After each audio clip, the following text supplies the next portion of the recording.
पाठ 6 आल्हा की जुबानी। मुझे मल्लना मां ने हरिनाग नाम का अश्व, राजकुमार ब्रह्मानंद को करिलिया नाम की घोड़ी, कबूतरी नाम की घोड़ी मलखान को मिली। ऊदल को वेंदुल नाम का घोड़ा सौंपा गया। ढेवा को मनुरठा नाम का अश्व सुलखान और रणजीत को हिरोजनी घोड़ी सौंपी गई। सबको अश्व मिलने से उनकी खुशी 4 गुनी हो गई। माता अश्व देने के उपरांत यह भांप गई थी कि अब ये लड़के जब तक इन अश्वों का आनंद नहीं उठा लेते तब तक मानने वाले नहीं हैं।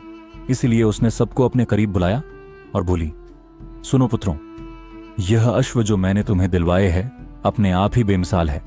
मैं चाहती हूं कि कल तुम 7 भाई दंडक वन में जाओ और वहां तुम्हें हिरण का शिकार करना है। तुम में से जो हिरण का शिकार करके ले आएगा मैं उसे ही अपना सबसे अच्छा पुत्र मानूंगी। माता मल्हना सब में जोश भरने के लिए कहा था ताकि सब अपने जी जान से शिकार में लग जाए। जब सब अपने अपने अश्व लेकर चले गए तो माता मल्हना ने मुझे रोक लिया और बोली, पुत्र, तुम सब में सबसे ज्यादा बलवान और समझदार होने के साथ साथ सबसे बड़े भी हो, इसलिए मैं तुम्हें इन सब की सुरक्षा का दायित्व तुम्हें सौंपती हूं। शिकार का इनका पहली अनुभव है। मैं चाहती हूं शिकार कोई करे पर सब मिलकर एक दूसरे की सहायता करें। तुम लोगों की एकजुटता ही तुम लोगों को महोबा का महान शासक बनाएगी। मां ने एक बहुत ही बेहतरीन बात कही थी जो मुझे बहुत पसंद आई। जीत किसी एक की होने के बाद भी वह सबकी होगी। आपसी प्रेम ही महोबा को एक समृद्ध राज्य बनाएगा। मैंने उसे विश्वास दिलाया कि मैं ऐसा ही करूंगा जैसा उसने कहा है। अगली सुबह मन के भीतर एक आनंददायक उत्साह था। सब सुबह जल्दी उठ गए। स्नान ध्यान के बाद सबने नाश्ता किया और फिर अपने अपने अश्वों पर सवार हो गए। हमें मिले अश्व सधे हुए थे, इसलिए उनकी सवारी का आनंद भी बहुत आ रहा था। मेरे नेतृत्व में सभी जंगल की ओर रवाना हो गए। 7 भाई ऐसे चल रहे थे जैसे कहीं का किला जीतने जा रहे हों। उन सब में ऊदल अत्यधिक उत्साह से भरा हुआ था। वह अपने अश्व कभी हवा से बातें करा देता। उसकी इस हरकत पर 7 भाई जोर से हंस पड़ाते थे।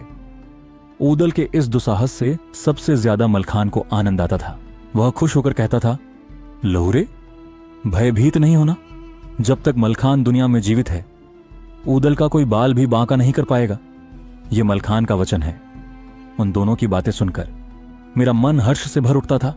मन में मैं ईश्वर से यही दुआ करता था कि इनका आपसी प्रेम कभी भी समाप्त ना होने पाए। उस दिन हमने बहुत प्रयास किया पर हमारे हाथ कोई भी शिकार नहीं लगा। या तो यह हमारा पहला अनुभव था, शायद इसलिए ऐसा हो रहा था, या फिर उस दिन उस जंगल के हिरण हमारी परीक्षा ले रहे थे। भैया, आल्हा लगता है कि आज माता मल्हना का कोई भी पुत्र उसका सच्चा पुत्र नहीं बन पाएगा। यह वन तो ऐसा प्रतीत हो रहा है जैसे यह जीव रिक्त हो गया है। ब्रह्मानंद ने मुझसे कहा, राजकुमार, चिंता मत करो, अभी दिन ढला नहीं है, इसलिए अभी अवसर के लिए काफी समय है हमारे पास। मैंने उसको समझाया, भैया आप मुझे राजकुमार मत कहा करो, मैं आपका छोटा भाई ब्रह्मानंद हूं, बस वही कहा करो। उसने मुझसे शिकायत की। ठीक है ब्रह्मानंद, मैं इस बात का विशेष ध्यान रखूंगा, मैंने मुस्कुराते हुए उससे कहा। देखते ही ऊदल खुशी से भर उठा और अपने अश्व वेंदुल को उसके पीछे लगा दिया। हिरण भी तंदुरुस्त था।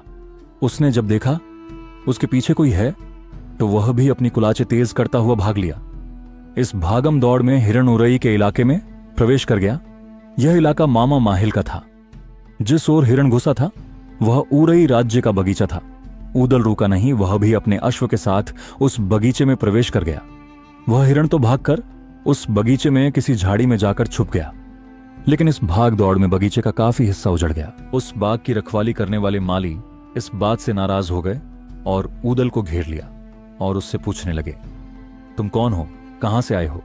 हमारे स्वामी माहिल को इस बात का पता चल गया तो वह तुम्हें उल्टा सीधा बोलेगा और साथ ही तुम्हारा यह अश्व छीन लेगा। देखो मालिका का, मेरा नाम बदल राय है। महोबा से मैं आया हूं। वहां के राजा परिमाल राय हैं। मेरे बड़े भाई का नाम आल्हा है। किसी में इतनी हिम्मत नहीं जो मेरे घोड़े को मुझसे छीन ले। इतना कहकर उसने अपने अश्व को वापस महोबा की ओर दौड़ा दिया। शाम होने से पहले वह महोबा पहुंच गया। दूसरे दिन सभी फिर से शिकार के लिए निकले। पहले दिन का उनका अनुभव काफी कटु था, पर आज ताजा दम था, इसलिए फिर से शिकार की तलाश में लग गए। सबने मिलकर उस दिन आखिर शिकार कर ही लिया। उस शिकार को लाकर सबने माता मल्हना को दिया। वह शिकार देखकर माता मल्हना और राजा परिमाल बहुत प्रसन्न हुए। पहली बार शिकार किया था, इसलिए उन दोनों को बहुत खुशी हुई और साथ ही इस बात का भरोसा भी हो गया कि वो अब समर्थ हो गए। उन दोनों उनकी खूब प्रशंसा की। इस प्रशंसा ने सबको प्रफुल्लित कर दिया। अब नित्य अभ्यास पहले से तेज होने लगा था। इधर ऊदल ने माहिल का जो बगीचा नष्ट किया था, उसकी शिकायत माहिल मामा ने पत्र के द्वारा राजा परिमाल को की। माहिल के द्वारा भेजा शिकायती पत्र जब महाराज परिमाल को मिला तो वो मुस्कुरा उठे। उन्होंने ऊदल को कुछ भी नहीं बल्कि माहिल को ही संदेशा भिजवाया कि वह चिंता न करे, जितना उसका नुकसान हुआ है वह नुकसान भर दिया जाएगा। इस घटना के कुछ दिन बाद एक दिन ऊदल फिर से उरई के एक गांव में पहुंच गए। महिलाएं कुएं पर पानी भर रही थीं। ऊदल ने उनसे अपने घोड़े को पानी पिलाने को कहा। औरतों ने क्रोध में भरकर उससे पूछा कि वह कहां का राजकुमार जो इतने घमंड में बात कर रहा है। देखो देवियों, मेरा यह अश्व काफी प्यासा है, पहले इसे जल पिलाओ। जल पिलाने के बाद मैं तुम्हें अपना परिचय दे दूंगा, यह मेरा वचन है।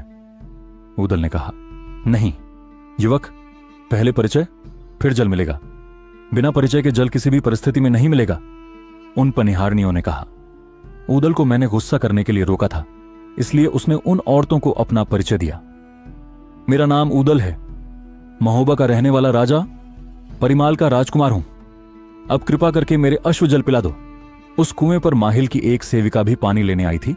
जब उसने महोबा नाम सुना तो क्रोध में भरकर बोली, तुम कहीं के भी राजकुमार हो, अभी वापस भाग जाओ, वरना राजा माहिल को पता चल गया तो तुम्हारा यह अश्व भी छीन लिया जाएगा और सजा भी मिले सो अलग से। इतनी बात सुनकर ऊदल क्रोधित हो उठा। उसने अपनी गुलेल से उन सभी पनिहारनियों के घड़े फोड़ दिए और फिर लौटकर महोबा चला आया। ऊदल द्वारा किए इस कांड की खबर माहिल तक जा पहुंची। ऊदल का यह दूसरा कांड था। 2 बार लगातार उसके द्वारा किए इन कार्यों ने माहिल मामा को क्रोधित कर दिया। उसने इस बार पत्र ने मन को हिला देने वाले शब्दों का प्रयोग किया। महाराज परिमाल, माहिल का आपको प्रणाम। विगत पत्र में मैंने आपसे ऊदल की शिकायत की थी, पर आपने उसे हल्के में लिया। उसका नतीजा यह निकला कि वह इस बार पहले से ज्यादा हंगामा कर गया। उस अनाथ लड़के ने उरई में आकर स्त्रियों से छेड़छाड़ की और उनके घड़े फोड़ गया। उसमें यदि इतनी ताकत है तो वह उस ताकत का प्रयोग अपने पिता के कातिल से बदला लेने में लगाए। आज भी मांडवगढ़ में उनके पिता और चाचा की खोपड़ियां बरगद के वृक्ष पर टंगी हुई हैं। तुम्हारी रानी का 9 लखा हार भी उसी के पास है। वह उरई आकर क्यों उत्पात मचाता है? यदि उसके पास इतनी ही ताकत है तो जाकर क्रिया राय से बदला ले। जब वह पत्र महोबा पहुंचा तो राज दरबार में परिमाल ने उसे पढ़कर सबको सुनवाया। उस पत्र को पढ़कर उन्हें बड़ा ही क्रोध आया। उसी समय उन्होंने गुस्से में माहिल को पत्र लिखा। आरो सुनो माहिल, ये सभी लड़के जैसे मेरे लिए हैं वैसे तुम्हारे लिए भी है। जितने घड़े ऊदल ने तोड़े हैं मैं उतने सोने के कलश भिजवा देता हूं। मांडवगढ़ की बात मत करो, वह दक्षराज राज का पुत्र है। यदि वो सुनेगा तो सीधे मांडवगढ़ पर चढ़ाई कर देगा। मैं नहीं चाहता कि वह अभी ऐसा कोई कार्य करे। अभी वह किशोर है, जब वह युवा हो जाएगा तो निश्चित ही क्रिया राय से बदला लेगा। वह पत्र लेकर धामन उरई पहुंच गया। माहिल ने उस पत्र को पढ़ लिया पर कुछ बोला नहीं। इस घटना को अभी मात्र 3 महीने ही हुए थे कि ऊदल हिरणों का पीछा करता हुआ फिर उरई पहुंच गया। हिरणों के उस जोड़े का शिकार ऊदल ने कर लिया, पर जिस बगिया में शिकार किया था वह तहस नहस कर डाली। जब इस बात की शिकायत उसके पास पहुंची तो उसने तुरंत अपने पुत्र अभय को भेजा। अभय जब बगिया में पहुंचा तो ऊदल वहीं पर मौजूद था। अभय ने जब वहां पर ऊदल को खड़े हुए देखा तो वह क्रोध से भर उठा। उसने अपने क्रोध थोड़ा काबू करते हुए ऊदल को चेतावनी दी। ऊदल, तुमने यहां पर उधम क्यों मचा रखी है? जल्दी से इस जगह से भाग जा, वरना मैं तुझे अश्व से गिरा दूंगा। ऊदल जैसे व्यक्ति को यह बात लग गई, वह अपने घोड़े से उतरकर अभय के पास पहुंचा और उसे घोड़ा सहित जमीन पर गिरा दिया। फिर उसे एक बार खड़ा किया और फिर से गिरा दिया। फिर अपने अश्व वैंदुल पर सवार हुआ और फिल्मों की जोड़ी लेकर महोबा की रवाना हो गया। इस धक्का मुक्की में अभय की बांह ऊखंग गई। जब इस बात का पता माहिल को लगा तो उसे भारी गुस्सा आया। वह अपनी घोड़ी पर चढ़कर तुरंत महोबा पहुंच गया। राजा परिमाल का दरबार लगा हुआ था। उसी समय क्रोध में भरा हुआ माहिल पहुंच गया। माहिल को अचानक आया देखकर राजा परिमाल उसका हालचाल पूछने लगे, पर माहिल तो क्रोध में भरा हुआ था, इसलिए उसने महाराज से ऊदल की शिकायत शुरू कर दी।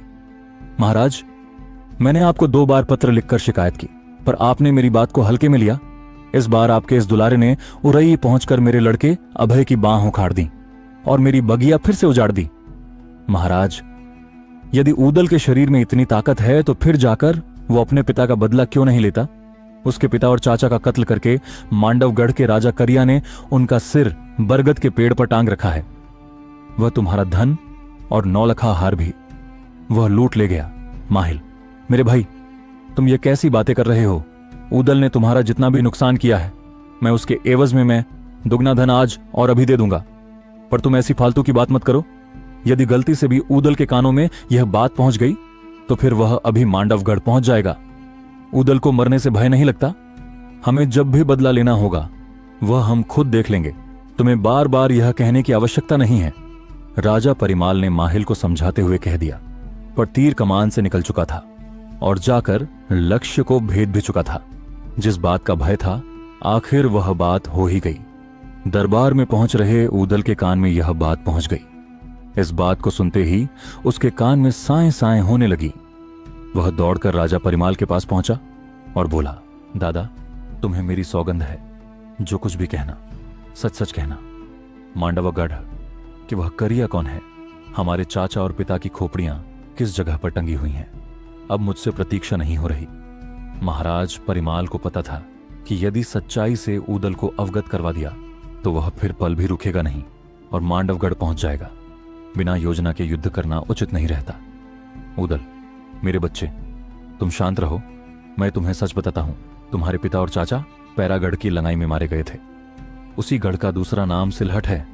राजा परिमाल ने ऊदल को समझाया। ऊदल को राजा परिमाल राय की बात पर विश्वास नहीं हुआ, इसलिए वो माहिल के पास पहुंच गए और उससे बोले, तुमने अभी कुछ समय पूर्व मांडवगढ़ की चर्चा की थी, इसलिए आपसे अनुरोध की इस बात को खुलकर मुझे बताओ। ऊदल ने माहिल से कहा, ऊदल, तुम ये मुझसे क्यों पूछ रहे हो? ये बात तुम्हारी मां दिवला को भी पता है, जाकर उसी से पूछो। माहिल ने भी परिमाल के कारण कुछ कहा नहीं। इस बात को सुनकर ऊदल क्रोध से कांपने लगे। उनकी आंखें लाल हो गईं। उन्होंने उसी समय मामा माहिल को ललकार के बोले, यदि यह बात सच है जो तुमने कही है तो सुनो। मैं ऊदल राय अपने पिता और चाचा की मौत का बदला लूंगा। जैसे उस करिया ने मेरे पिता और चाचा का सिर काटा है, मैं उसका सिर अपने हाथों से काटूंगा। यह एक राय का वचन है जो शीघ्र ही सत्य हो जाएगा। आगे की कहानी सुनने के लिए चैनल को सब्सक्राइब करें और कमेंट बॉक्स में लिखे जय महाकाल।